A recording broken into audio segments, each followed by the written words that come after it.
Welcome to the OFM podcast where metabolic health matters. And today, we're not just going to talk about metabolic health, but why it matters for performance, but how this can have a plethora of other benefits because there's nobody else doing it better. There's lots of people doing it probably as well, living the dream like Peter, but there's nobody doing it better than Peter Mortimer.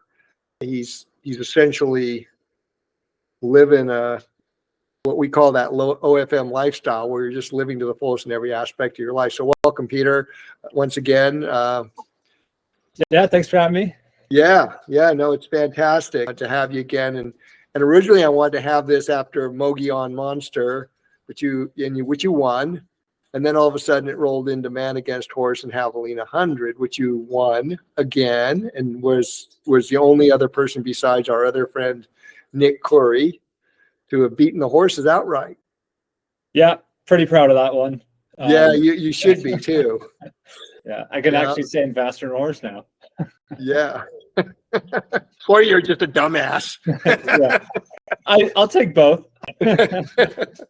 Yeah, so Peter, welcome. And I think what I want to do is just have a rambling conversation, but maybe directed because we got listeners. We don't want them to get bored with us, but this is really a conversation about not just your OFM journey, but what it's kind of led to in terms of just being able to find that work-life balance and life in general and really kind of live life to the fullest. And I think that you kind of exemplify that, and it doesn't take away from our other athletes we've worked with to help them get that performance pushed, and they're also living it. But it's like, you've got pretty much a lot of things going on, right? So tell us a little bit about yourself in terms of not just your athletic accomplishments, but what you all have going on in your life. Yeah, so I work for a medical device company, Stryker Orthopedics. I've been in this business for over 20 years. I've been with like one or two other companies, but yeah, it's basically the same thing. I'm going into surgery. I'm working with the surgeons. I'm bringing all like instrumentation, implants in. And because I work at many different hospitals, there's a lot of travel involved. And my schedule is never the same. Every single week it's different. It varies, even though you might have a schedule that can change based on surgery times, et cetera, right? Absolutely. Yeah. I mean, they change schedules around. There's add-ons. And so I haven't had a set schedule since 2003. And why does that not surprise me? So it kind of, I've gotten used to it, obviously doing it over 20 years. And it kind of plays into my manic lifestyle, I guess, because that's just my work side of it. I've got a family life. I have a wonderful partner, Siska. I have a son. And I will vouch for that. Siska is amazing. She is. She is. I don't like the word partner. She's your love. She is. Okay. I don't know what word. I feel like I would say girlfriend, but then that's kind of like, you're in high school, and partner, but that kind of can go. But it's kind of nice. The girlfriend thing is kind of nice because you still, you both have that infatuation for each other. Yeah. But it's like for me as an outsider looking in at you guys' relationship, I see how you guys are just both so admiring of each other. Yeah, definitely. And we both, really, because we admire and we care much for each other, we talk a lot, and we're always connecting, and we don't argue. We're always there for each other. So that's because she's just quiet and she gets her way in the end. Probably. and also your relationship kind of is aligned with the whole thing of opposites attract, because here you are doing everything you're doing, and here she is getting her accounting degree, going to be a CPA. Yeah, really loves getting into the numbers. She's definitely more the introvert. I'm more extrovert for sure. But I've helped her break out of her shell over the years, and then there's times when I like it quiet, and she keeps me grounded. It's good. Yeah. Tell us about what else you got going on. You got two kids now that are teenagers, adults.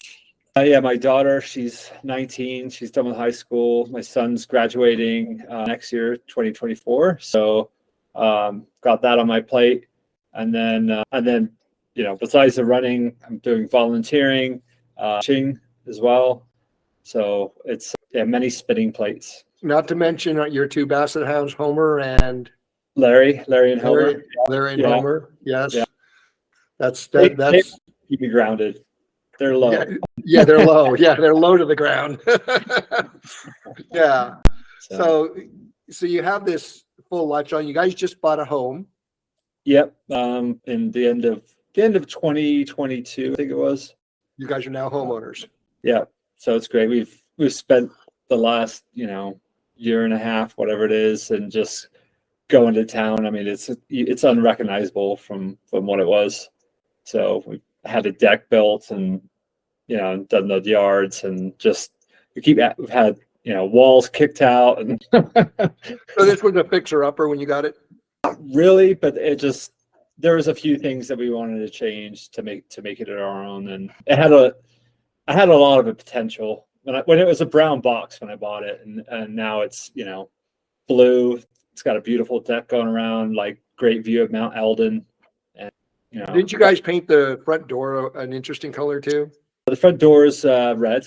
Red. That's what I thought. Yeah. Yeah. So it was very English colors, Union Jack. In fact, I got a Union Jack flag flying in the front yard. Okay. Yeah, All good. You can't miss it going down the street. That's for sure. Okay. Well, fantastic. And so let's recap your season of racing this year, because you're kind of like pretty much done for the season, right? You might pick up a race or two here, but you're kind of like got your big races out from under you.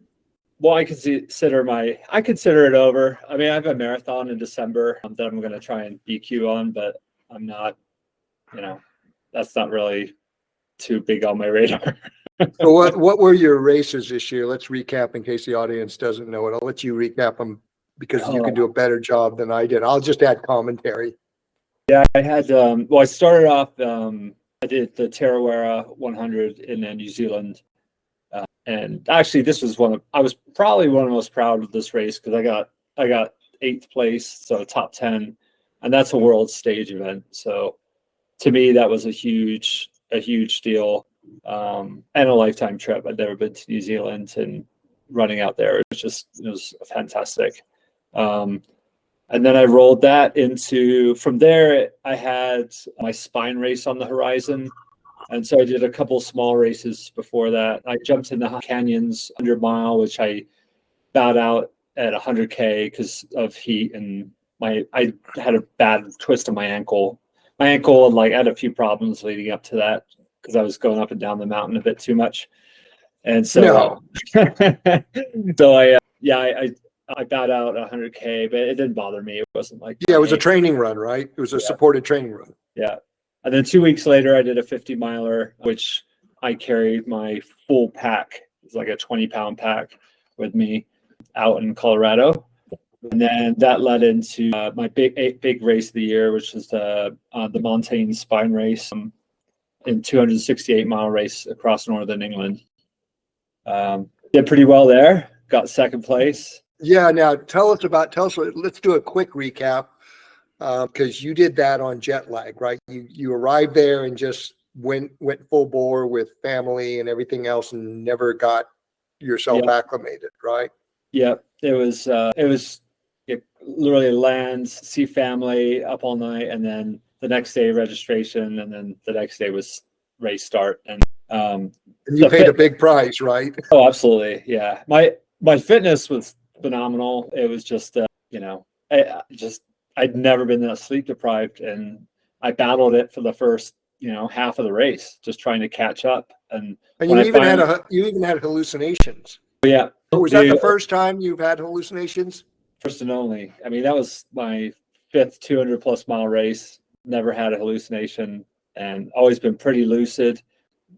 Yeah. that hit me hard. Yeah, the disruption of circadian rhythm is just brutal.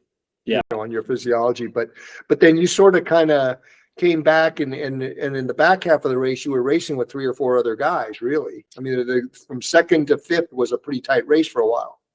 Yeah, I would say in the beginning we were a lot closer, and then I started pushing ahead. But then when the sleep started to take its hold on me, I would get to these checkpoints, because the checkpoints were about 50 plus miles apart. So you were out there for a long time, and I would come in and I would just start crashing out. And it got to the point where they asked me if, like, do you want me to set a timer? And I was like, no, because first was long gone and well more equipped, like very, very familiar with the trail. He's done it before. And so I was just trying to keep my wits about me. I mean, it's hard enough running a race 200 plus miles, but you have no navigational markers. You go on map and compass and look at signs. You're running across open face mountains.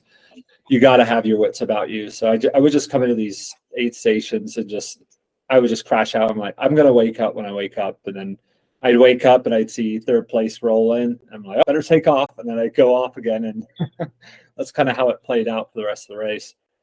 Okay. So you kind of were able to manage, you actually did the smart thing and manage yourself pretty well. Yeah. I mean, it's my whole quote is always manage expectations. And I looked at where I was and I'm like, okay, well, there's no sense in giving up or anything like that. It's just keep pushing forward and, try and keep yourself as loose as possible. Not to mention seeing that big man in your hallucination probably scared you straight. That was something out of a horror movie. So for those that haven't heard the story, it was after day one. I was coming to the bottom of this river section where you literally are rock hopping along this river for like miles. And before I got down there, I was looked up and I saw this.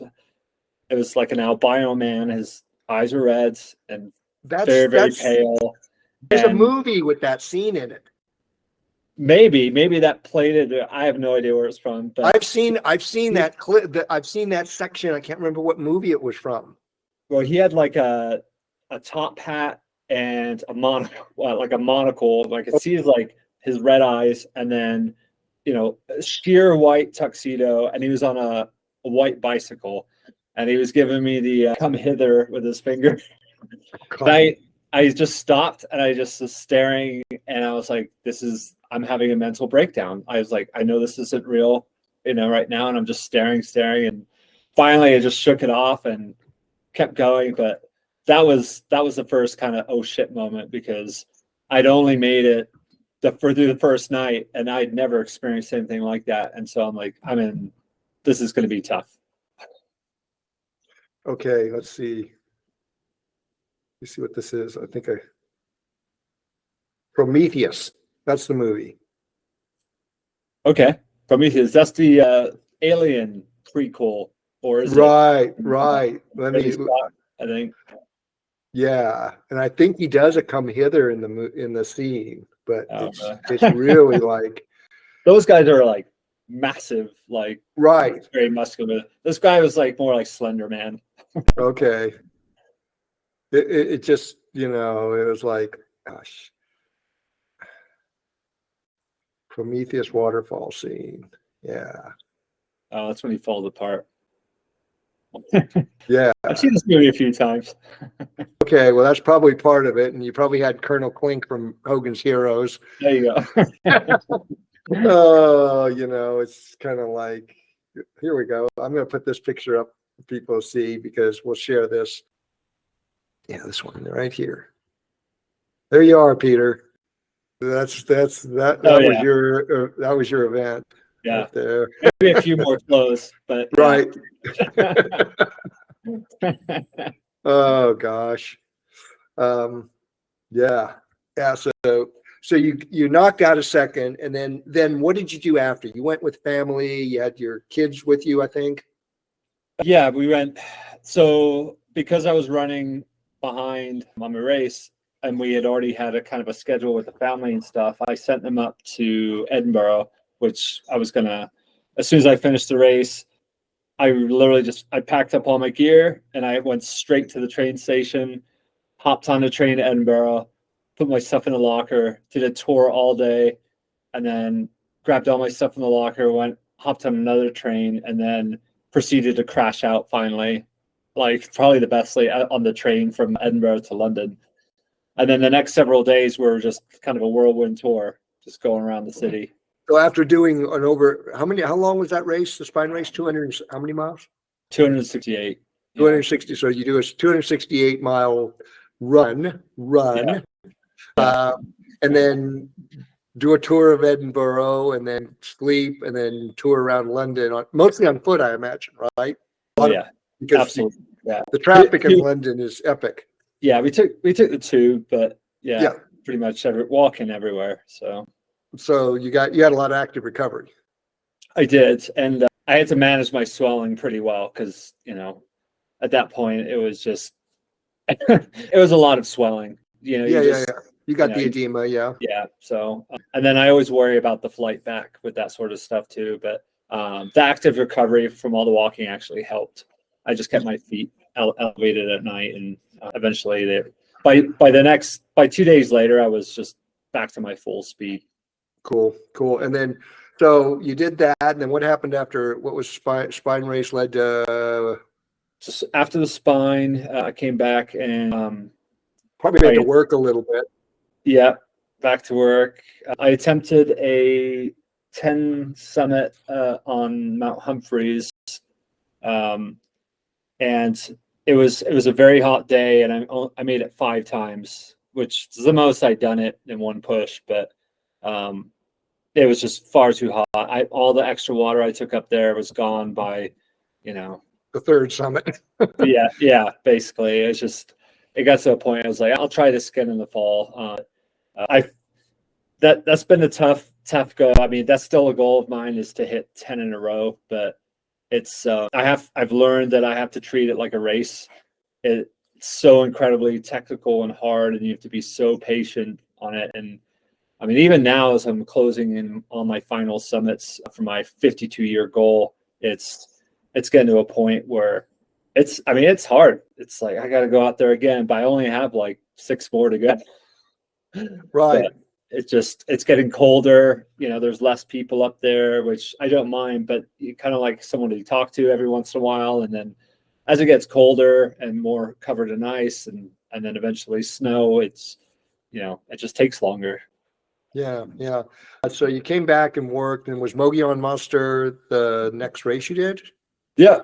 Jumped into Mogollon 100 in September. Didn't have a lot of expectations with that one. I just kind of went in to finish it because I had in previous years, the first time I did it, I signed up because I needed a hard rock qualifier, but I had done Bigfoot just a couple weeks earlier. And then after I finished it, they made Bigfoot a hard rock qualifier, so Mogollon didn't matter anymore. So I did 40 miles, and my knees and feet were just done. And then I came back, and then I had a really bad allergy attack, which I'd never experienced before. It was a big rain year for us, and the pollen was just insane. The pine dust, the white, the yellow pine pollen. Yeah. But the trail is so overgrown, and so you sweat and your pores open up, and all that pollen just I was just getting super swollen. I couldn't talk, lost my voice, and wow. Eventually they just pulled me. And so when I went back this year, I took a Zyrtec at the beginning of the race. I was like, all right, let's do this thing again. And I ran it smart. It's still hot, but I've been put through plenty of heat races, the last years. Yeah, you wound up first. Yeah. So did quite well there. I was happy with that, and got my hard rock qualifier out of the way. Okay. And then from there I went to Man Against Horse a couple weeks later. And tell us about that. Well, Mogollon, let's back up to Mogollon. Mogollon is not an easy 100. It's pretty brutal, isn't it? Yeah, it's very technical.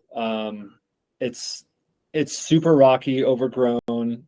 It starts off the heat, and then you get the monsoons come in. It's just, you can't you can't let up for a minute. You know, it's one of those courses, it's like Hurt. You're just always looking where you're putting your feet, except on some of the fire roads up top. That's when you get a break. But also, like, all the climbs are just insanely technical. So that sounds a lot like the Angeles Crest course. It's relentless. Yeah. So I train on Humphreys all day long, and that's the same type of thing. You're running on technical 100%. So I knew if I was going to do well, I would capitalize on my climbing skills and descents. And when I got to the fire roads, I would push it because I knew that's when I could make up the time. So, cool. and that's what I did. It worked out well. Saw a mountain lion. That was pretty exciting. Cool. How far away? 50 feet. Oh, wow. I saw the tail, and it was 2 a.m. I was at the bottom of this, I think it was the Turkey climb, and like the last really big relentless climb going up. And then I saw a tail, and I looked over, and then I saw it was huge. And I tried not to panic. I just kept going. I'm like, you stop, you get eaten. And so it was like my motivation for getting out of that climb. But definitely the biggest one I've seen. Wow, cool, very cool. But you won it. And as a bonus, you got your hard rock qualifier. And that's right. Isn't it open now for the hard rock open? I put in, not hold my breath, but yeah. Nobody holds their breath till they get in, right? Yeah. Well, good luck. Cool. And then now we're going to man against horse. Yeah. And that was kind of a last minute sign up. I think I signed up the week of, which I generally do at that race. I try and squeeze it in if I can. It was my first 50-mile race years ago. And James Bonet, the race director, shot me a text, and I was like, I might be able to make that work. But the problem with it this year is it normally falls on the Columbus Day weekend, and they changed it, and it fell on Javelina weekend, which I was volunteering for. And so I was like, I don't know if I could, maybe I'll just do the 25 and then bounce out and then go do volunteering. And I was like, I think I could get the 50 done. So that's what I did. Well, you were in pretty good shape. I remember looking at your training and your Humphreys ascent. I mean, you were coming off, it was like what, 5-6 weeks after Mogollon? Yep. Yeah, you were peaking again. Yeah. No, I definitely was feeling good, and I felt like I had a good hard effort, and I just wanted to go out there and just try and run the best race I could, and my ultimate goal is to go under 8 hours, which I did. And what was the time? It's like 7:35, I think it was. 7:35 over 50 miles of pretty interesting terrain, right? Yeah, it's it starts off pretty in a wash, and you're kind of on some of these double track out in the farm area on Fain Ranch, and then you end up going up into Mingus Mountain, where it gets single track, and then starts getting technical. And it was very, very rocky this year, a lot more than previous years, which is also why I'm like, okay, I'm good at technical. And kind of the opposite of what we were talking about Mogollon, like, I'm not going to make anything on the fire roads against the horses. Yeah. Well, we had a wet winter and a good monsoon season, so that would account for the rough technical trails. Yeah. So on those technical trails, I was just going balls to the wall, because I knew, I'm like, I have the footing, the horses don't, and this is where I capitalize on it, and got a little turned around, which I've done. You got some bonus miles, right? Yeah. They had a bike course going on, a race or something going on this year, and they were using the same pink flags. And I actually got to a critical, I should have gone straight, but it looked like a critical turn. And they had 3 bikers like hanging out at the intersection, and they were fixing a tire. And so I just saw the pink flags going to the left, and I just kind of went with it. And about a mile down, I was like, this is really pretty, but I don't think this is right. So fortunately, I had to climb back up, and it was a little deflating because I was making such great time. But then got to the next aid station, no one had been through. I'm like, well, this is your chance, make up some time. So I just kept pushing. And how many minutes now in the end, at the end, when they added in when they took out the vet stops, how many minutes ahead of the horses did you finish? 23 minutes or 21 minutes? Something like that. Yeah. It's in the Yeah. 20-minute range. Yeah. So Yeah. they get an hour and 15-minute buffer. So you got to wait that long at least to see if you beat them. And then there's like an additional 20 minutes. Yeah. Yeah. It's a little over 20 minutes buffer you had on them. Yep. Yeah. Well, that's fantastic. And then what happened? Because this is leading into this whole lifestyle thing. I hung around for the horses, and then I took off and went down to Phoenix, put on my Halloween costume, and got to the Javelina race, and then took the shuttle out to Jackass Junction and just started cooking for the next 6 hours, barbecuing. I mean, I'd spent 2 days prior prepping all the meat and food for runners, and definitely the busiest year we've had up there because, definitely post-COVID, it's busier now. And they had the 31K night race going on. So it was pretty hopping. That food went quite quick. And what were you serving up at Pete's Meats? I did some tri-tip, did some New York strip steaks. I had several, some teriyaki chicken, honey mustard chicken, spring rolls, pork belly. Wow. Pork belly. Yeah. All kinds of stuff. I try and up the ante each year. I did a spanakopita, did that, and it was good stuff. As soon as I finished that, got a shuttle back to the main headquarters there at the race, threw on my running gear again, and then one of my good friends and surgeon that I work with, he was doing his first 100-miler race out there, so I paced him on his last 20 miles through the night. It was pretty special, and cool. And is he one of your clients? Kind of just loosely, I don't, I've just kind of over the years, we go talk a little bit back advice, nutritionally or through just kind of I build him kind of a loose plan, and he's executed it. I mean, he's very driven, and he's got 5 kids, and he's Was he Mormon? No, Catholic. Okay. but he's busy, so for him to make all that time to get it done, I was really impressed. Well, wow. So where'd you spend the night Friday night before Man Against Horse? Did you drive down from Flagstaff that morning, or did you? I drove. I woke up at 4 a.m.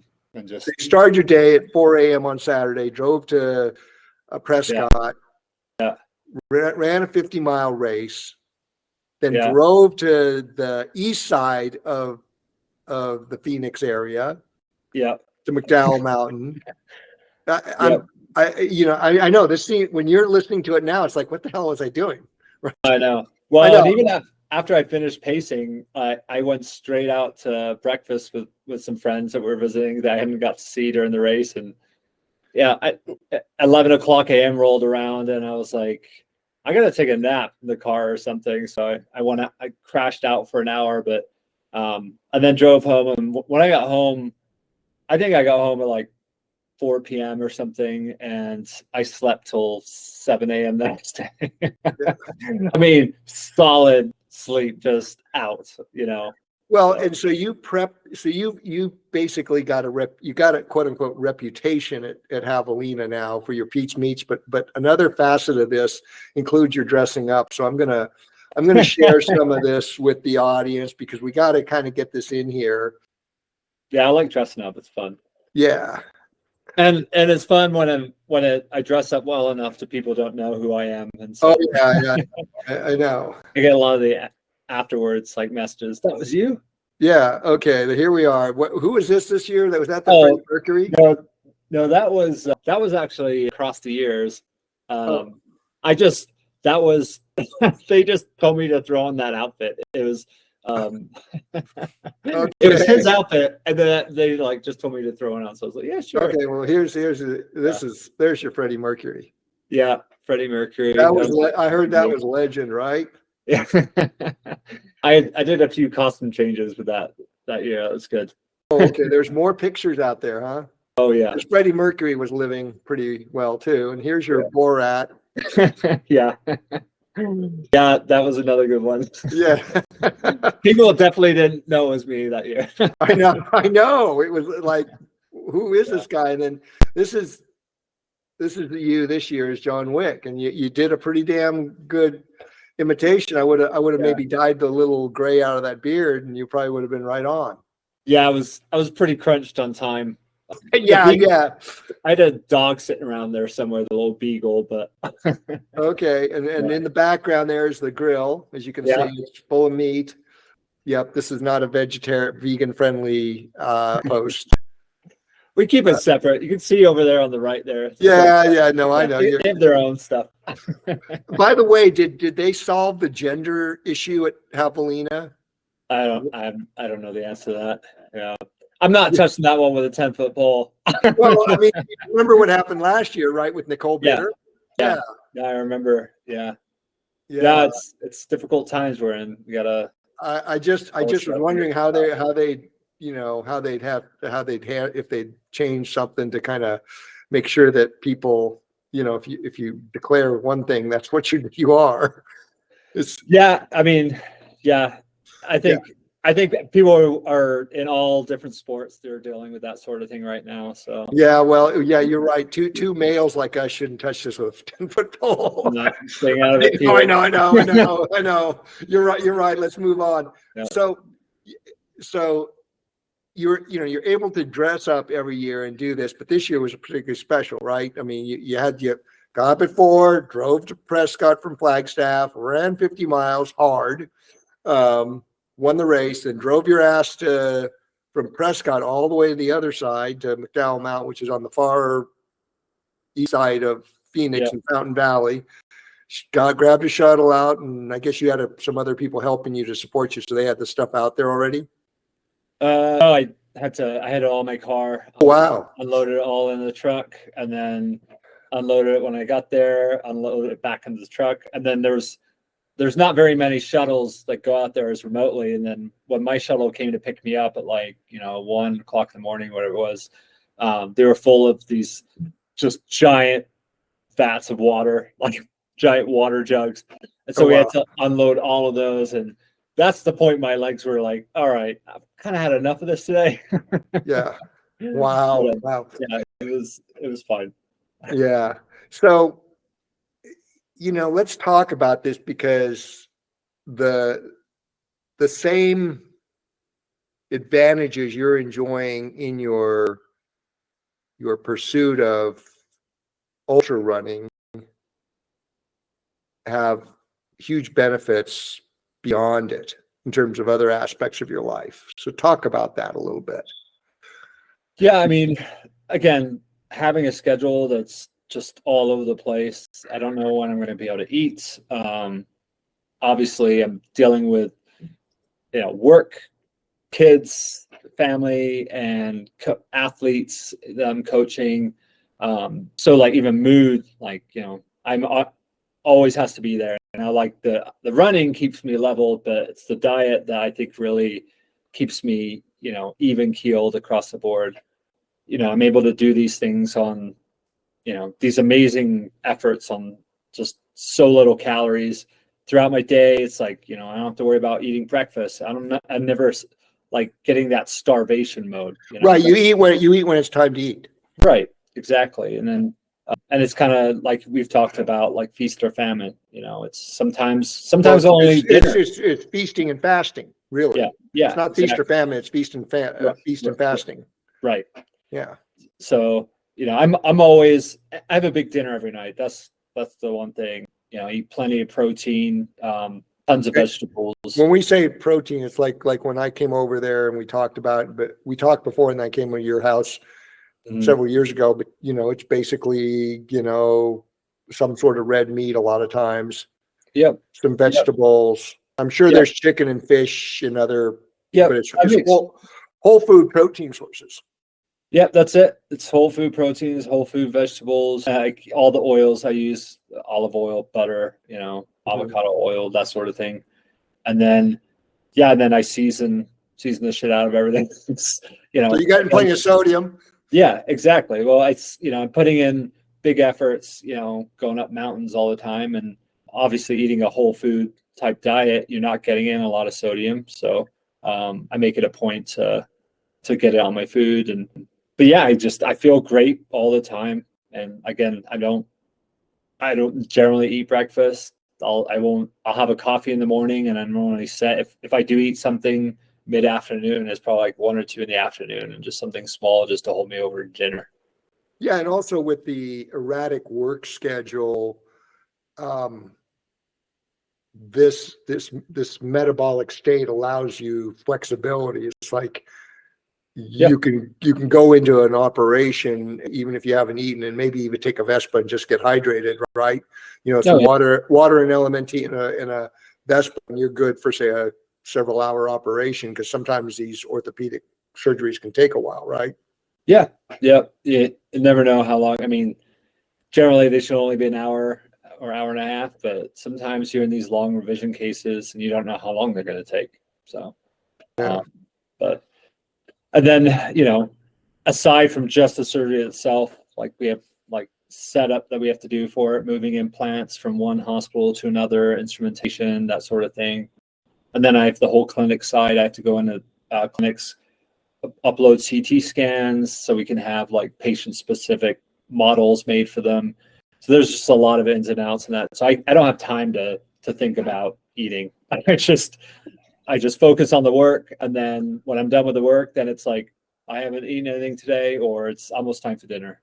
So, and to me, that's a great way of, I love it going through a life. I don't want to worry about, what I'm going to put in my belly or when I have to put it in my belly, just regular. Yeah, and before you started on the whole Vespa OFM program, you were using the more, shall we say, the more conventional approach to ultra running. How was it? I had a horrible diet. It was terrible. I mean, I was working out a lot, but I wasn't really eating as clean as I should be. But did you notice the ups and downs? Did it make life a little bit more challenging and more emotional? And sure, I think, I tell people all the time, you don't know how shitty you feel because you feel it all the time. Yeah. And then you break out of it, and then you're like, okay. And like, I feel it now more when I get off the wagon. Yeah. Get off the wagon. Yeah. The occasional beer and pizza with friends. Yeah. Like after a big race, not right away, but like a couple days after.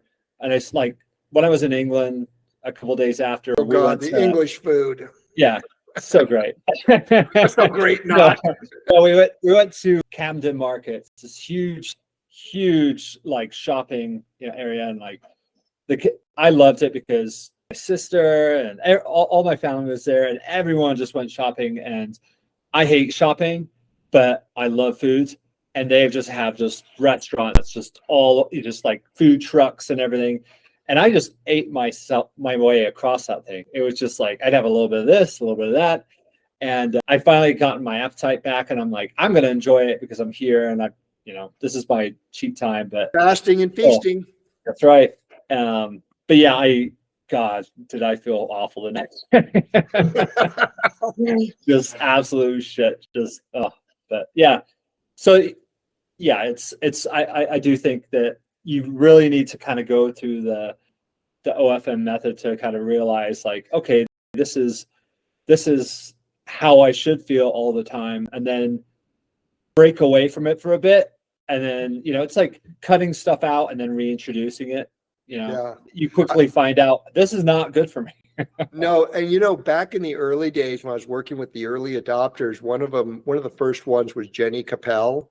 Mm-hmm. I don't know if you know, out of Reno. She's one of the old runners. And when I say old, she's 50, but her father ran Western States, and then she's ran Western States and a bunch of other races. She's trying to get into Hard Rock too, by the way. But anyway, when Jenny came to me, John Olson sent her to me, and I told her, you got to get rid of the bread. She goes, I can't get rid of the bread. I love bread. I said, no, you got to get rid of it. So I got her off the bread, and we got her transitioned. Yeah. And I said, go out. It's okay. Go out and have some beer and pizza with her friends. And then, Monday she calls me back and goes, I'll never do that again. Yeah. I mean, not like never, but it hurts. Yeah. Yes, Yeah. because now she's sensitized, because you take Yeah. away all that inflammation, Yeah. that You chronic feel it in your inflammation. joints. You feel it just kind of Yeah. everywhere. And And it's, I tell I have some people or like that I coach and they're like gluten intolerant, that sort of thing. But it's the same reason, like they can't eat the bread over here. You go over to Europe, totally fine. It's all like the preservatives and the crap that's in the food over here. And Yeah. that's what I mean, I've been thinking about a lot lately and just it's driving me nuts. I mean, you have to be so diligent about looking at a label these days for like what you're putting in your body and like the way they market and advertise things. And you can buy mayonnaise, for example, it says made with avocado oil, and you turn it over and the first ingredient is canola oil. or soybean oil. Yeah. Yeah. And then they It's put just a smattering of olive oil or yeah. avocado oil. Yeah.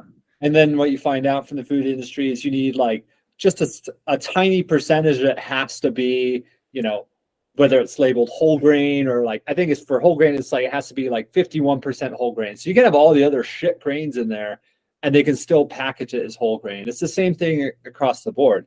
Well, I think it gets worse than that, because I think like in cereals, they can advertise it as whole grain if they put in processed grain, but they add like the brand back in. Yeah. They can do all It's, kinds of sleight of hand tricks. And that's why I mean, we're screwed if we don't pay attention to what we're eating. And that's definitely why I stick to the whole foods. Like, because whole foods, you don't have to look at the ingredients. There's no exactly. ingredients. It's like a piece of meat or a fish is a fish. That's right. Broccoli, asparagus, artichokes, lettuce. It's lettuce. I mean, that's the ingredient, right? Yeah, exactly. It doesn't take. It's like, and that's the thing people don't understand. And I lose people because the actual science is very complex and dynamic, right? There's a whole bunch of moving parts, but the actual execution is pretty darn simple. It is. It's like we were on the athlete call, was on Wednesday, and I was listening to you guys, and even like when you start going into like carb counting and like how many grams of whatever, it's like I don't do any of that. I just eat until I'm full, and then I'm like, okay, that's it. That's all I need. But I make sure I get the right food, get the right, the right cruciferous vegetables, the right carbs, the right protein. And so and that's the thing. It's like the guy who was asking about that, and I was talking to Quick, he's got that metric mind. He has to have a set thing. It's like your body doesn't work that way. Your mind actually doesn't work that way. Your conscious mind does. But if you're trying to track all these things in a metric driven thing, you'll drive yourself nuts. Right. Absolutely. Right? And that's part of this whole lifestyle. It's like, I'll bet, like, how long have you and Siska been together as a couple? 10 years plus. Yeah. 10 years. Okay. So she probably notices the difference in your whole vibe since you got adapted, right? You're easier to get along with. Things don't. Yeah. I mean, I think I've always been pretty mellow about stuff, but yeah, definitely like, cause we were together, we would do these marathons together, and then I laugh about it because we would run a marathon and then we'd spend a day in the hotel room eating pizza. And we're like, we deserve this. And like, I was so broken. And now it's like, I run a marathon on Saturday. Okay. And then I just like eat a regular food. So it's like how far we've come, I guess. But I mean, and we're good. As we get older, you start, I as a father too, and I have kids, and it's hard because I look at the food that we grew up with and realize how much we were lied to, and now we have all this information saying what it is, and people still don't. We're still being lied to. We're still being lied to, but people are like, yeah, whatever. It's just you become so blasé to it. I mean, recently they came out with this, basically saying that extraterrestrials and UFOs are real, and everyone's like, all right. I'm like, my entire childhood was like unsolved mysteries and like what's out there, and then and now we have information and we're just like, yeah, whatever. I'm like, that's it. We're in Wall-E land here. Like no one cares. Everyone people have been they've Like, not just been dumbed down, they've been numbed down. yeah, absolutely. So everything's become so desensitized, Yeah. It's Yeah. amazing. And that's the thing, when you're living this life, you kind of get really cognizant of things around you, like your own body, and like we were talking on that call about trusting your own body, but Sure. also things around you. And it's like, for those of us who are doing this, it's like we're being lied to. It's like, Yeah. and everybody else is like safe and effective, heart Yeah. healthy. Yeah. Yeah. You can't believe anything you see on a label. You have to do your due diligence on everything. So, and even what's unfortunate is even the information that you get online nowadays, even that you have to be like, okay, I have to sift through what's right and what's wrong, what's facts, what's fake, Yeah. There's so much, exactly.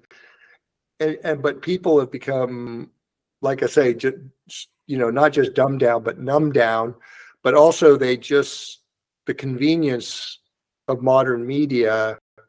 Yeah. Whatever your confirmational bias is, you'll just believe that stuff. And I don't know. I think that when you get like where you are, or I am, or say Jeff Brownie is, you get curious about the world. You wonder what more is out there. Like in your case, you're doing all this stuff, but you decide you want to help others and start your own coaching business. Because coaching, you're making it a business, but it's not a get rich, have an IPO, cash out type of thing. It's a labor of love, and you're passionate enough about this that you want to help people and take things on and be curious. And like you always come to me for new advice and bounce ideas. And it's like, it's kind of funny because like those of us who are doing this, we're just kind of still wanting to push the boundaries and what else is out there, right? And that's exactly how you're living your life in your sport. Is like you rarely run a race twice. Yeah. Right. There's a few local ones like Mogollon you've done a few times, but most of the big races you're a one and done kind of guy. Yep. And to me, it's always been a great way to see the world, whether it's just in the US or going abroad. I think it's the best. It's a huge world out there. There's so much to see on your own 2 feet. And, I don't want to be the guy just like staring at a magazine, like, oh, I wish I could go there. And like, all I got to do is find a registration link, sign up for it.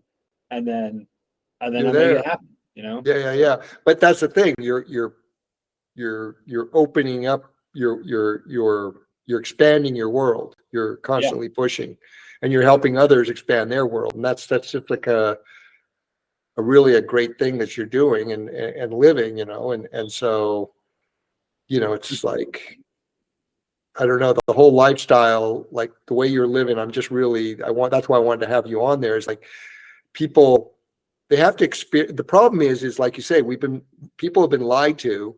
And this whole thing, I'm doing a blog piece right now on this whole thing that, in the last couple of years with the newer formulations of gels and stuff, the carbs are once again getting pushed like crazy at the high levels. And then the inference on all these articles is, this is what the pros do. This is what you need to be doing.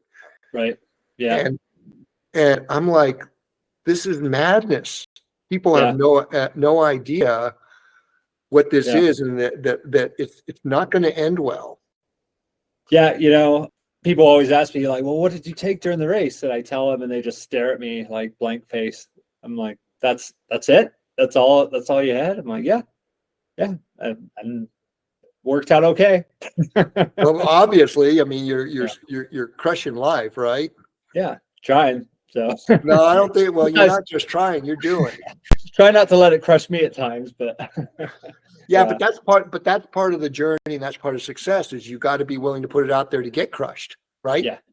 Yeah. I mean, I look at, so I've been in this medical industry for over 20 years, and I kind of look at it in the next several years, I'd like to move on and do something else. Something obviously taking my running and my coaching and kind of mashing that together. And I've seen people, like lots of people, like be quite successful. Jeff's one of those guys who can kind of turn it into a business. And but I'm thinking years down the road. So I'm keeping it small right now and growing and learning. I'm still learning at the same time. And financially, I won't need it once my kids are out of the house. And so, yeah, I can go out, like even travel more and start living on the road. And so I'm really excited about that little break. But I'll never give up like working. Like I have to be doing something. No, like people have asked me about exit strategy. I said, I have no exit strategy. I don't want to be chasing it in 10 years. Yeah.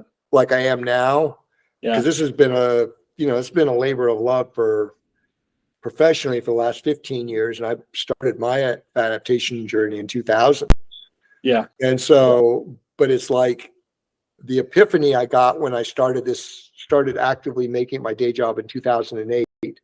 The epiphany I got working with people like John Olson and Jenny Capel and Roxanne Woodhouse, and people who were just having horrendous GI issues and energy issues in their racing. Devin Crosby Helms was another runner. She was one of the first people. She was vegan. I got her off vegan. Yeah. And it's like, these are people, including you or Jeff, that have these world-class capabilities, and became my mission. It's like, this is I don't have an exit, because you see what they're pushing, and that's like the conventional science-based methodology. And I'm looking at it from a biology standpoint, physiology standpoint, and what's happening to people trying to push that much sugar through their gut while they're trying to do physical activity. Sure. They're just, it's like I keep saying, they're burning their internal digestive tract rainforest down and killing off the biome. And Jeff's a perfect example, because he was considering giving up competitive ultra running in 2015. Yeah. His candida and his GI stuff had gotten so bad. Yeah. Yeah. I talk with Jeff and, Jesse and those guys and stuff too on occasion. Like I like figuring out how, because all of us do it a little bit different, and that's the way it should be, right? I mean, we're all individuals. Stuff. Yeah. And so I do like picking their brains on how they approach. I definitely go out a little bit more lean, I think, than Jeff does on my usual runs, like when I'm going out in the mountains and stuff.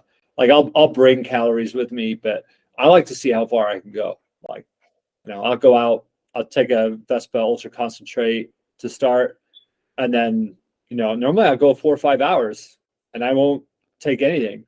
And then I'll start bringing some stuff in towards the tail end.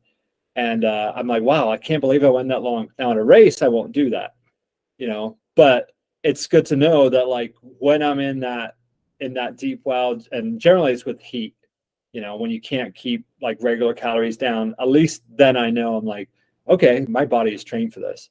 I run with just Vespa all the time. Vespa, salt and water, and you're good to go. That's right. So yeah, I think it's a huge advantage. Yeah. No, and fat adaptation is a huge advantage in the heat. Yeah. Huge advantage. It's a secret weapon in the heat. Yeah. Yeah. I mean, there's countless times over the last couple of years where I've just like, okay, it's so hot right now, I'm just turning it off, and I just don't eat, and I just go and and I just power through. Western States was like that. Cocodona was like that. Just yeah, it was interesting because Tom Evans, who won Western States this year, he was talking about he was pushing 120, 140 grams an hour. Yeah. Like massive amounts. Yeah. But it was a cooler year. It was a cool year. It was not just a cooler year. It was a cool year. Yeah. Okay. Yeah. I was there a week later. If that race had been 1 week later, he would have DNF'd. Yeah. That's a totally different race in the heat for sure. Yeah. And that's the thing is, like, and I'm not trying to knock him. It's just, you simply cannot push that kind of calorie intake in the heat. Yep. No, you can't.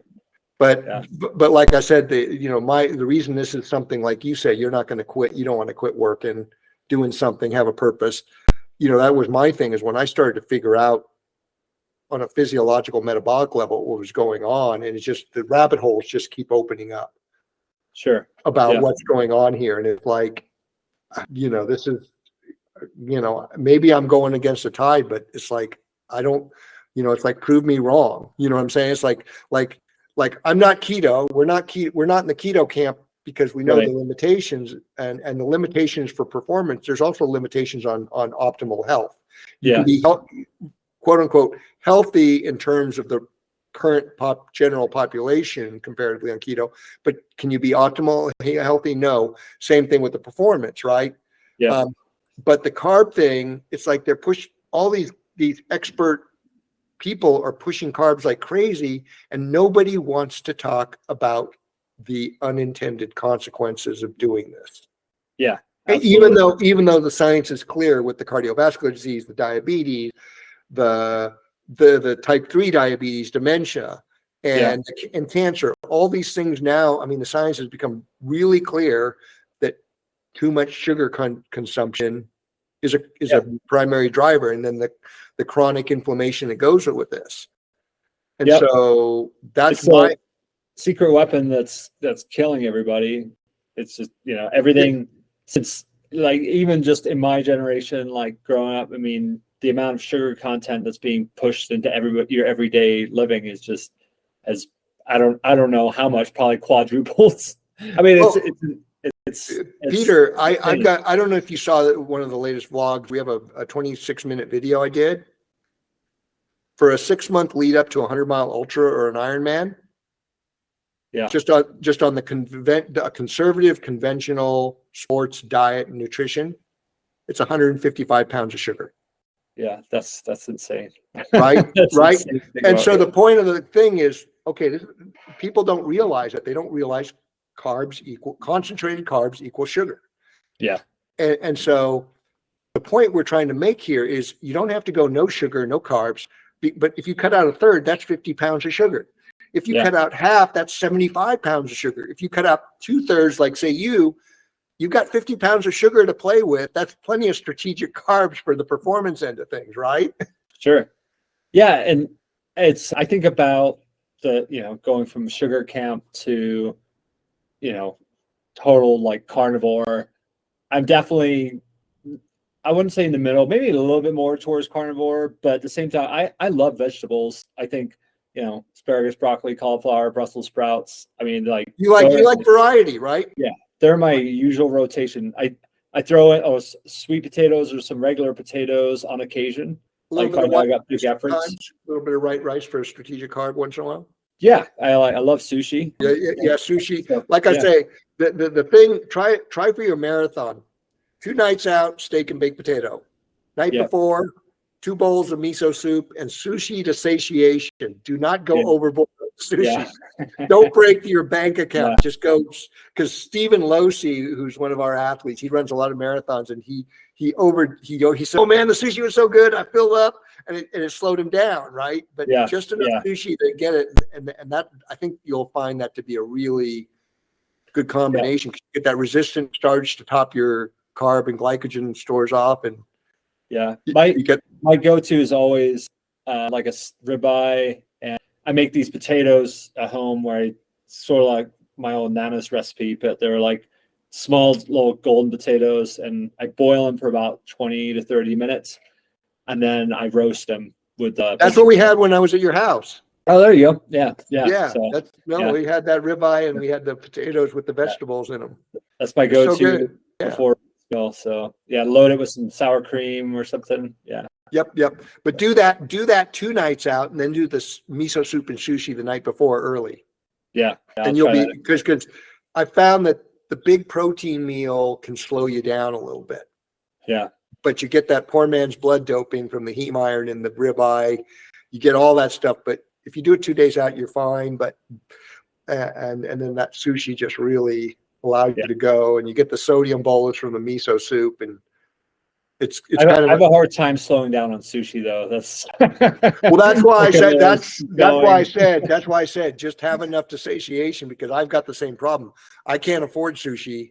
Yeah. So, it's like I can go through $200 of sushi without batting an eye. It's like, I'll get by fine on $60 or $70 of sushi. Yeah.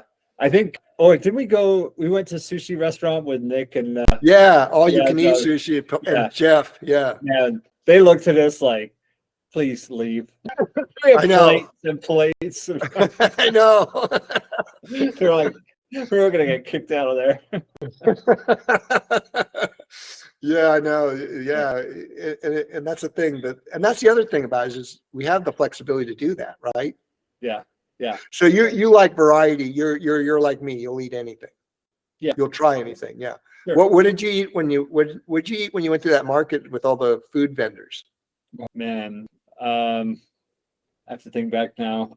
I think I started off with something like a sausage roll, but then I saw a donut. I'm like, I haven't had a donut in like Well, they a have, year and a half or whatever. and then they got Indonesian food and Oh yeah, Indian it was food. it literally was like whatever looked good. I think I had like 8 meals. Yeah. See, and well, and that's the thing. You're living it, and that's why I wanted to have is like people need to understand you're not giving up anything because when you build that metabolic capacity, get that inflammation down, the occasional hit of less than optimal lifestyle. Yeah, I mean, I like to, I can be strict when I need to be, and if I have a big race coming up, like definitely, I'm strict with it. But same thing with drinking alcohol. That's I like whiskey, but like I'll cut it out like leading up to a race and everything. And I think it's just like everything in life. If you have everything in moderation, it's going to work out. Well, it's like you said earlier, you become so sensitized to everything that even though we're just now saying you can have whatever you want on occasion, whether it's social or things work out or whatever, you sort of autocorrect rather than fall off the wagon. Yeah. Everything. It's so easy. Instant gratification now. It's so easy to get everything. Like, I mean, you could just be at home. I just don't want to do this tonight. I don't want to cook, and like food's at your door in 10 minutes, and Right. probably not something good because you probably went online to Grubhub and you're like just flipping through the screen and you're like, oh, looks good, whatever, and then you're breaking down. And yeah, so I just think it's have a treat every now and again, but just try and like you can't go wrong with just whole foods. I stay off the grains. Yeah. I mean, it's not like you don't have them, but you kind of stay away from them. Yeah. Yeah, and Jeff has to stay away from them because of his candida. Yeah. Yeah, I know you do more vegetables. He does more fruit. Yeah. And everybody's a little different. So it's good. And anything else you can say about the life you're living right now that you can recommend to others? Because everybody should be living their life. It's individual. Like we're all the same. We're all different. But getting that foundation physiology back to where it needs to be, where you burn fat, just has a whole bunch of implications beyond just the performance. Yeah, I mean, life in general is hard. Everything, it should be hard. I mean, races are hard. You have to be challenged. You have to be able to fight through these things, and you have to look at yourself in the mirror and say, I need to do this. You need to make changes. If you want to make a change to OFM, you have to just like wake up and say, okay, I can do this. I did it. I was just an average guy that was just suffering through, miserable stomach aches during races, like a lot of people. And I was like, bonking. I was like, I don't want to keep doing this anymore. And then finally made a change, and then I just never looked back, because once I took a month and I just dedicated myself to like, it's 1 month out of my life. I'm going to do the diet. I'm going to do the regimen. Metabolic reset. Reset. Yep. Yep. And then after I had like my first like 2 races after that just went so well, I was like, okay, this is it. Why would I go back? And, there's a lot of haters out there and a lot of people that don't understand it, but it's like, it makes total sense. If you were sitting at home on the couch, you wouldn't sit there and just be drinking Coca-Cola all day like you were at a race. Yeah, you're running, but you're still throwing that sugar in your body. Yeah, it's got to go somewhere first before you piss it out. So it's like your body doesn't see it. It's what's coming in, what's going out. it doesn't matter if you're running, it doesn't matter what you're doing, you're putting it in your body. So that's the way you got to look at it. It can't distinguish between, one sugar from the next. Sugar is sugar, Right. And there's a place for it. Like at the end of a big race, when you're starting to have fatigue sets in, your cortisol is going up, you're going to run on more sugar. Well, Yeah. Swigs of Coke can be magic, right? Absolutely. That's rocket fuel. Yeah. The last 10 miles of a race, that's when I hit it, throw some down. And I would never drink Coca-Cola by itself, but man, ice cold Coca-Cola, like towards the end of the race, it never tasted so good. And I understand why people were ticked to do it, because it's like, wow. But my eyes just dilate and I'm just like, rocket time. Let's go. Yeah. Well, you're certainly rocket time. Let's go in every aspect of your life. So, and you're coaching now. Do you have slots or? Yeah, I've got probably 2 slots right now. I keep it at 15 athletes total. So that's as much as I can handle with work. And I'm very hands-on too. I do have some athletes from out of state that I work with. And whenever they're in state, I'm always happy to help pace, crew, that sort of thing. And then even my athletes in state, I'm trying to find time to run with them, either going down to Phoenix, Flag, wherever they are, pacing. So I like to definitely more hands-on and like. Well, that's great. You can do that. Yeah. So most of your athletes are Phoenix, Flagstaff runners. Yeah, it's a mix. I've got some in California, Tennessee, just kind of all over. So yeah, Colorado. Yeah, it's getting out there. Is it 8moremiles.com, 8 with the number? 8moremilescoaching.com. 8moremilescoaching.com with an 8 Yep. moremilescoaching.com. If you Google me, you'll probably find it. Yeah, and Peter's a OFM coach, and he's gone through the process himself, gotten the experience, knows the ins and outs, and he also knows to contact us if he has a question. Yep. Get that support. I always say always learning.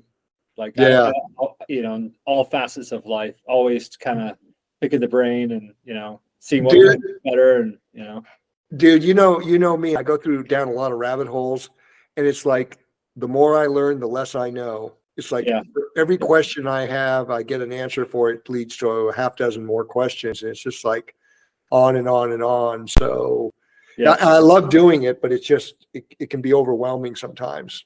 But that's what I'm, I do the deep dive so you guys don't have to. Appreciate that. Yeah. Well, I'm really pleased because, you're showing people what this can do for a working person. I mean, you're no different. How old are you now? 42. Yep. You're no different than any other 42-year-old working stiff. I mean, Jeff was lucky enough that OFM turned his career around, right? So he went from being a racer who was doing creative design to now he's doing full-time coaching. Yep. Yeah. And so, but you're so, when you're full-time coaching, you have a little bit more leeway to kind of focus on your training, whereas you're the working guy, like professional level working guy. That's got to make it work.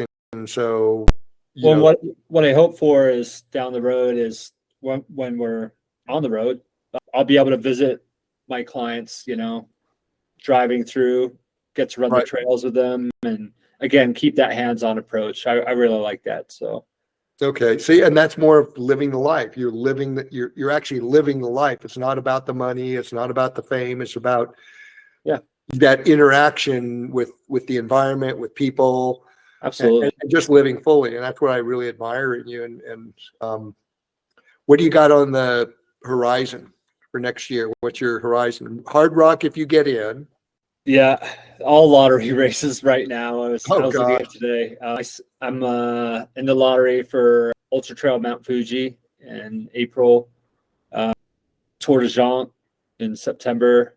That's going to be my A race if I can get in. And then Hard Rock if you get in. Yeah, Hard Rock, and then Out Marathon. I'm going to put in for that in Alaska. So, and obviously you'll be picking up some other races, probably local races with Aravapai and pacing people. Yeah.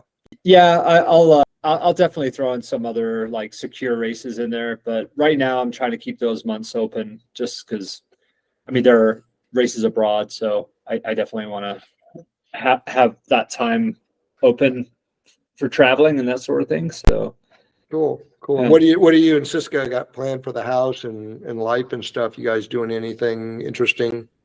Got hopefully nothing on the house, not more this year. Spend Because enough money. you guys do you guys put a lot of sweat equity into it too, right? You're not just writing checks. Yeah. I mean, we've from our house in Phoenix, and just we've built the backyard quite a bit, and our front side yard. We worked on that a lot this summer and fall, so it's gotten to the point now where it's cold, and we're like calling it for the rest of the year. So next year we'll continue on that side, but we don't really have a lot to do in the house. I feel like that's something you can always be doing something in your house. Some always gonna be breaking or something, being the joys of a homeowner. Yeah. You got a spare bedroom or couch I can crash on if I come up there? Oh, sure. Yeah, absolutely. Okay. Yeah. Yeah. So yeah, we're hoping that, in a couple of years we can get going, and this will be a nice home base for us. But up until then, just gotta keep plugging away. All right. Well, plugging away and living life to the fullest. Yeah. Yep. Thanks very much, Peter. This has been a great conversation, and hopefully people can relate to it. And once again, 8moremilescoaching.com. If you're interested with working with Peter on ultra trail running, that's his specialty, especially the big distances. And like you said, this is a good place to go. Life is hard, and we've made it too convenient for people, and it's showing in terms of what society is going through right now. It's like people need to know they got to put in the work, they got to put in the effort, they got to think. Yep. I think coaching plans are great because it holds you accountable. You're paying for something, you should follow through on it. Like many things in life, whether it's a gym membership, you got to follow through. Yeah, there's got to be accountabilities. Like I say, in today's world, everybody's got rights. Nobody wants responsibility. Yeah. And it's like you got to have that, and you don't fake 100, right? No, you do not. and that's the thing. You can't fake life, and everybody's trying to fake life today. Because, like I say, whether people realize it or not, we're all signed up for that one ultra endurance event called life out there. Yeah, it's the longest one. I know. Yeah, and you want to make it as long as you can. Yeah. And so it does take accountability. It does take effort and thought and support and teamwork, right? Yep. You do it on your own, but we're all here to help each other out on our journey. So I'm glad I've been able to help you, and you've been able to help us, and you're helping others, and we're gonna keep rolling with this. So thanks, Peter. Yep. Thanks for having me. Appreciate it. You're welcome.